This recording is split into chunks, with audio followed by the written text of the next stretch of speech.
नमस्कार मंडळी, good morning सगळ्यांना. तर सकाळची अशी मस्त अशी मॉर्निंग झाली होती माझी आणि इथे मी माझं सगळं आवरून म्हणजे अंघोळ वगैरे करून सगळं आले होते किचनमध्ये. आज ना मी तुमच्याशी माझं मॉर्निंगचं रुटीन शेअर करणार आहे. माझं आत्ताचं मॉर्निंग रुटीन ना खरं चेंज झालेलं आहे, कारण मी जॉब सोडला आहे. जॉबवरती जात होते तेव्हा ते रुटीन वेगळं होतं आणि आत्ताचं रुटीन मी घरी आहे तर ते वेगळं आहे. त्याचं ना तुमच्याशी शेअर करते. सकाळी पहिल्यांदा उठल्या उठल्या आमच्याकडे झाडू मारतात, तर मी झाडू मारून घेतला होता पूर्ण घरामध्ये. त्यानंतर किचनमध्ये येऊन रात्रीची जी धुतलेली भांडी होती ती किचन ट्रॉल्यामध्ये लावून घेतली. सकाळी उठल्यानंतर ना मी पाणी पितेच, म्हणजे कोमट असू दे गार असू दे पाणी पिते. आणि कधी कधी मी जिऱ्याचं पाणी पिते या ओव्याचं पाणी पिते, कोणतं पण असू दे. पण मी सकाळी उठल्या उठल्या ती मला एक सवयच आहे पाणी प्यायची. पाणी नाही पिलं ना की दुसरं जे काम होतात ना, जी कामाची सुरुवात होते ना ती पटापट होत नाही. मग त्यामुळे मला ती सवयच लागली आहे की उठल्या उठल्या पहिल्यांदा हे असं पाणी प्यायचं. मग हे मी आज जिरा वॉटर पित होते. त्यानंतर मी कणिक मळून घेतली. भाजीची तयारी होईपर्यंत कणिक चांगली मुरते आणि चपात्या छान येतात. तर पहिला मी कणिक मळून घेते आणि इथं आज टमॅटोची भाजी करणार होते मी. आणि जेव्हापासून जॉब सोडला आहे ना तेव्हापासून प्रॉपर मिस्टरांना नाश्ता जेवण सगळं पाहिजे. पहिला जॉबवर जायचे तर गडबडीत नाही व्हायचं एवढं माझ्याकडून, पण आता ना प्रॉपर नाश्ता काय करायचा सकाळचा हे सगळं मला रात्री तयारी करूनच ठेवावी लागते. तर ते आज म्हटलं चला पोहे बनवूया. मला ना एका ताईंनी कमेंट केली होती की तुम्ही नाश्त्यासाठी काय काय बनवता. तर मी नाश्त्यासाठी नॉर्मल जे पोहे उपमा डोसा जे घरात आवडतं ना ते ते बनवते. कधी कधी पराठे बनवते. जे मला सकाळचं सोयीस्कर होईल आणि जे घरातल्यांना आवडते ते मी नाश्ता डेली बनवते. इथे मला पोहे पण बनवायचे होते, तर पोह्यासाठी लागणारा कांदा मिरची हे सगळं मी जेव्हा टमॅटो चिरतो तेव्हा चिरून घेतलं होतं. इथे म्हटलं चला एका गॅसवरती भाजी करून एका गॅसवरती पोहे फोडणीला देऊया. पोह्याचे मेजरमेंट घेताना कधी कधी माझ्याकडं खूप जास्त व्हायचे, कधी कधी कमी व्हायचे. तर मी यूट्यूबवरच बघितलं होतं की किती मेजरमेंट घ्यायचे. आमची जॉईंट फॅमिली आहे. आपल्या हाताच्या मुठीमध्ये ना जेवढे पोहे बसतात ना तेवढे एका माणसासाठी काउंट करायचे आणि जितक्या माणसासाठी बनवायचे तेवढे फक्त त्यामध्ये टाकत जायचे. तर अशा प्रकारे मी मेजरमेंट करते. माझ्याकडनं आता जास्त पण होत नाही आणि कमी पण होत नाहीत. आम्ही आमच्या गॅलरीमध्ये कढीपत्ता रोपटं लावलं होतं, तर ते खूप मोठं झालं आणि खूप खूप छान कढीपत्ता येतो त्याला. मग तिथलाच कढीपत्ता आम्ही ह्या भाजीसाठी या कशासाठी पण यूज करतो. माझी मम्मी ना टमॅटोची भाजी खूप छान बनवायची. म्हणजे लग्नाच्या अगोदरची सगळ्यात माझी फेवरेट म्हटली तर टमॅटोची भाजी असायची. तिच्यासारखी काय मला एवढी जमत नाही, पण जमेल तेवढं मी ट्राय करते चांगली बनवण्याची. इथे मी स्वयंपाक करत होते तर सासूबाईंची देवपूजा सुरू होती. सकाळ सकाळी देवपूजा ह्या सासूबाईच करतात. आज सासूबाईंना बाहेर जायचं होतं, थोडं बाहेरचं काम होतं, त्यासाठी फटाफट ह्या इथं देवपूजा करत होत्या. सासूबाई मी एकत्रच उठतो. इथे मी स्वयंपाक करत असते तोपर्यंत सासूबाई उठून खालच्या हॉलमधलं या घराच्या समोरचं जे पण अंगणातलं झाडू वगैरे त्या मारून वरती येत असतात. त्यामुळे मला बाहेरच्या झाडूचं या खालच्या हॉलमधल्या झाडूचं टेन्शन नसतं. ते म्हटलं भाजी आणि पोहे झालेच आहे तर तोपर्यंत चपाती करून घेऊया. चपात्या आम्ही ज्या डब्याला लागणाऱ्या तेवढ्याच करते. सगळ्या चपात्या काही एकत्र करून ठेवत नाही. एकदा मिस्टरांना टिफिनवरून दिला की नंतर टेन्शन नसतं, नंतर आरामात आपली कामं झाली तरी पण चालतात. त्यासाठी पहिल्यांदा यांना टिफिन भरून देते, नाश्ता देते, चाय देते आणि नंतर माझी बाकीची सगळी कामं करते. घरातला करता माणूस ना पोट भरून नाश्ता करून गेला, टिफिन घेऊन गेला की टेन्शन राहत नाही. असं वाटत नाही की आपला घरातला माणूस जेवलाच नाही, नाश्ता करून गेला नाही. त्यामुळे एक समाधान राहतं. परत वाटत नाही की काय नाश्ता करणार, काय जेवणार. त्यामुळे एक सकाळ सकाळचं टिफिन दिला की टेन्शन जातं. मला जरा कधी नाही जमलं टिफिन द्यायला की सासूबाई करून देतात टिफिन. आमच्या घरात माझ्या हातचे पोहे सगळ्यांना खूप आवडतात. म्हटलं मिस्टर पण नाश्ता करतात तर आम्ही दोघी पण एकदम नाश्ता करून घेतो, म्हणून मी तिघांना पण पोहे काढले होते. नणंदबाई काय घरी नव्हत्या, त्या बाहेर गेलत्या ना 2 दिवसासाठी, त्यामुळे त्या काही व्हिडिओमध्ये तुम्हाला दिसणार नाहीत. आम्ही तिघंच होतो घरामध्ये. ते साहेबांना पोहे आणून दिले आणि मी आणि सासूबाईंनी पण एकत्र पोहे खाल्ले. सासूबाईंचं काम होतं त्यामुळे त्या लवकरच बँकेत जाणार होते, तर मी घरी एकटीच असणार होते. तर एकटी असली घरी की मी अशी गाणी लावते यूट्यूबवरती या कशावरती पण गाणी लावते आणि गाणी ऐकत ऐकत माझे काम सुरू असतात. गाणी ऐकत ऐकत काम मग केलं की पटपट कामे होतात आणि घरात एकटं आहे असं पण वाटत नाही बघा. हे जेवण बनवल्यानंतरचं किचन आहे असं असतं काहीसं आमचं.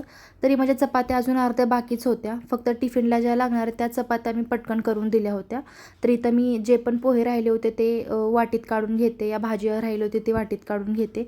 भाजी मी थोडीच बनवली होती कारण परत आमच्या दोघींसाठी वेगळी भाजी बनवणार होते. टमॅटो थोडेच होते तर तेवढे टमॅटो झाले तेवढ्याचीच भाजी बनवली होती मी. आम्ही तिघी पण एकत्र घरी असलो ना ते रुटीन आमचं थोडंसं वेगळं असतं. मी ते कधी तर तुमच्याशी शेअर करेन. तर ह्यानंतर सगळी माझी कामं निवांत गाणी ऐकत सुरू होती. म्हटलं आपल्या एकटीलाच करायचे सगळी कामं तर निवांत करूया. त्या पाठीमागच्या 7 वर्ष एका वेगळ्या रुटीनमध्ये होते, जॉब होता तेव्हा, आणि जॉब सोडल्यानंतर हे वेगळं रुटीनच आहे माझ्या पाठीमागे. त्यानंतर बाकीच्या ज्या चपात्या राहिल्या होत्या ते मी करून घेते इथे लगेच. कधी कधी आम्ही जेवायच्या टायमिंगला करतो म्हणजे गरम गरम चपात्या खाता येतील. पण आता इतका उन्हाळा आहे ना, उन्हाळ्यामध्ये जेवायच्या टाईमला जर करायला गेले जेवण, चपाती बनवायला गेले तर खरंच गरमीनेच मरून जाईल, परेशान होऊन जाईल. त्यामुळे मी आता लगेच करून घेते, म्हणजे परत किचनमध्ये यायचं कामच नाही. चपात्या तर बनवून झाल्या होत्या. म्हटलं ही भांडी घासायची आहेत. जास्त भांडी असेल ना तर आम्ही बाहेर गॅलरीमध्ये घासतो, कमी असले तर ह्या इथे बेसिनमध्ये घासून टाकतो. आज जास्त होती भांडी, म्हणलं चला बाहेर गॅलरीमध्येच घासूया, कारण तिथं पाणी पण आम्ही भरून ठेवतो.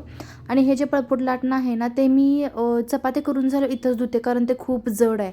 त्यामुळे चपाती करून झालं की लागलीच हे धुवून टाकलं ना काय प्रॉब्लेम येत नाही. भांडी घासायच्या अगोदर म्हणलं एकदा किचन साफ करून घेऊया. किचन साफ झालं की जरा चांगलं वाटतं, प्रसन्न वाटतं. तर म्हटलं पहिला किचन साफ करूया, नंतर बाकीची भांडी वगैरे बाकीची कामं करून घेऊया. उन्हाळ्याच्या दिवसात ना लगेच लाल मुंग्या होतात बघा. साखर पडू दे, चपाती पडू दे, कशाला पण बघा, भाताला पण लाल मुंग्या होऊन जातात. मग त्यामुळे मी म्हटलं पहिला किचन साफ करूया. काही पण पडला असेल खरकाट वगैरे त्याला मुंग्या नको व्हायला. आणि नशीब म्हणजे झुरळ आमच्यात जरा कमी झालेत. कधीतरी दिसायचं एखादा झुरळ, पण तो पण आता झुरळ आता नाही आहे आमच्याकडे. त्यामुळे ते एक जरा बरं वाटते झुरळ नाहीत म्हणून. जेवण बनवून झालं ना एकदा मी ह्या किचन ट्रॉल्यावरती पण हात फिरवते, कारण ह्या व्हाईट आणि पिंकचं कॉम्बिनेशन आहे. आणि कसं होतं जरासा आपण खरकाट हात लागला की लगेच त्यावर डाग उठून जातात व्हाईटवरती. तर त्यामुळे झालं की लगेच एखादा हात फिरवून घेते मी. त्यामुळे ते स्वच्छ वाटतात आणि जास्त घाण पण दिसत नाहीत. आमच्या किचनमध्ये जास्त करून तुम्हाला व्हाईट व्हाईट दिसेल सगळं बघायला. म्हणजे आमची लादी पण व्हाईट आहे, नंतर किचनची स्टाईल आहे ती पण व्हाईट आहे. किचनच्या जे ट्रॉली आहेत त्या पण थोड्या थोड्या व्हाईट आहेत. त्यामुळे ना जरा जरी डाग लागलं की लगेच ते घाण होऊन जातं, म्हणून लगच्या लगेच आम्ही ते लगेच पुसून घेतो. तर इथे मी गॅस पण पुसून घेते नीट. सगळ्यांना साफसुथरं किचन बघायला खूप छान वाटतं, पण ते साफसुथरं किचन ठेवण्यासाठी करण्यासाठी किती मेहनत लागते ते एका बाईलाच माहीत असेल. किती पुसावं लागतं किती रगडावं लागतं. त्यानंतर कुठे हे साफ किचन होतं. त्यानंतर किचन साफ झाल्यानंतर मी लगेच बेसिन पण पूर्ण घासून घेते. दिवसातून मी 1 नाही तर 2दा हे बेसिन स्वच्छ करते. ते प्रत्येक बाईला असं होत असेल की किचन घाण असलं की काम करायची इच्छा होत नाही, नंतर किचनमध्ये जावं वाटत नाही, प्रसन्न वाटत नाही. मला तर असं होतं बघा किचन घाण असल्यावरती. तुम्हाला पण असं होतं का? किचन तर माझं पूर्ण साफ करून झालं होतं. तर आता म्हटलं बेडरूम जरा साफ करूया. ही आम्ही सकाळी उठल्यानंतर हे मिस्टर ना हातरुणाच्या घड्या वगैरे घालून ठेवतात. उठल्या उठल्या त्यांच्याकडे असते ड्युटी हातरुणाच्या घड्या वगैरे घालायचं. तर इथे मी म्हटलं चला जरा बेडरूम साफ करूया. आमच्यात असा पसारा जास्त होतच नाही, कारण लहान बाळ वगैरे कोण नाही अजून आमच्या घरामध्ये. तर त्यामुळे पसारा वगैरे होत नाही. पसारा आवरायचा असं असतं असं काहीच नाही. जे पडलंय ते आपलं आहे ते साधंसुद्धा आम्ही ठेवून टाकतो, जे पण पसारा झालाय तो. सकाळी मी एकदा झाडू मारलाच होता, तर म्हटलं चला अजून एकदा मारून घेते. म्हणजे फरची पुसायच्या अगोदर एकदा मी झाडू मारून घेते. केन्स वगैरे विचरलेले असतात, काही पडलेलं असतं, त्यामुळे मी एकदा फरशी पुसायच्या अगोदर झाडू मारतेच.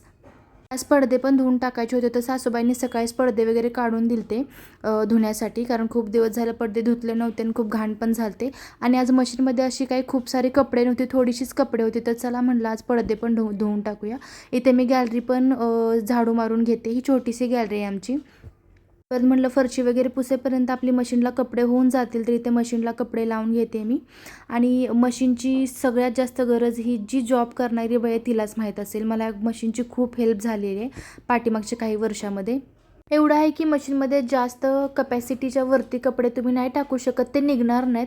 त्याची जेवढी कपॅसिटी आहे तेवढं टाकले की मशीनमध्ये कपडे निघतात. तर मी ह्याच्यामध्ये गोदरेजचं फॅब लिक्विड आहे ना ते टाकून घेते. खूप छान आहे बघा, कपडे फटाफट ह्याने निघून जातात, घाण वगैरे किती पण झाली असली तरी. नंतर हे वॉश बेसिन आहे ते पण मी घासून घेते, म्हणजे 2 दिवसातून एकदा घासते. आज खूपच घाण झालं होतं, म्हटलं चला एकदा त्याच्यावरती पण हात फिरवून घेऊया. आतमधली सगळी कामं तर झाली होती, फरशी पण पुसून झाली होती. तर चला म्हटलं भांडी येते, थोडी भांडी घासून घेऊया. ह्या गॅलरीमध्येच आम्ही भांडी घासतो. जास्त असेल तर इथे घासतो, नाहीतर कमी असेल तर आत बेसिनमध्ये घासतो. मी चाळीत राहते त्यामुळे इतके घर जवळजवळ वाटत आहेत तुम्हाला. तर हे आमच्या घराच्या समोरचं घर आहे, हे ते चिटकून इकडे दुसरं घर आहे. तर अशी आमच्या चाळीतली घरं आहेत. ही छोटीशी गॅलरी आहे, पण ह्यामध्ये आम्ही सगळं पाणी साठवून वगैरे इथं ठेवतो. आज काय पाणी आलं नव्हतं त्यामुळे इतकी गल्ली शांत होती. आणि तर पाणी आल्यानंतर खूप बाहेर कालवा असतो पाणी भरण्यासाठी. इथे मी भांडी घासून पण फटाफट घेतली होती.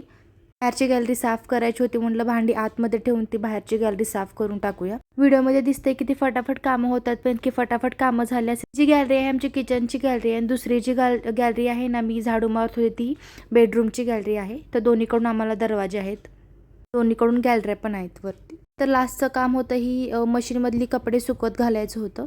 मशीनमध्ये कपडे तशी थोडीफार सुकून निघतातच, फक्त त्याला ऊन द्यायला लागतं. तर इथे मी सुकत टाकते ह्या गॅलरीमध्ये, म्हणजे बेडरूमची जी गॅलरी आहे तिथे आम्ही कपडे सुकवत टाकतो. जास्त नाही टाईम लागत कपडे सुकायला आणि ऊन पण इतकं उन्हाळ्याचं कडक आहे ना, तर लगेच कपडे सुकून पण निघतात. तर असं असतं माझं रोजचं मॉर्निंग रुटीन. तर तुम्हाला कसं वाटलं माझं मॉर्निंग रुटीन हे तुम्ही नक्की सांगा. आवडल्यानंतर व्हिडिओला नक्की लाईक, शेअर आणि सबस्क्राईब करा. तर चला भेटू अशा मस्त अशा छान छान व्हिडिओमध्ये. तोपर्यंत बाय, टेक केअर.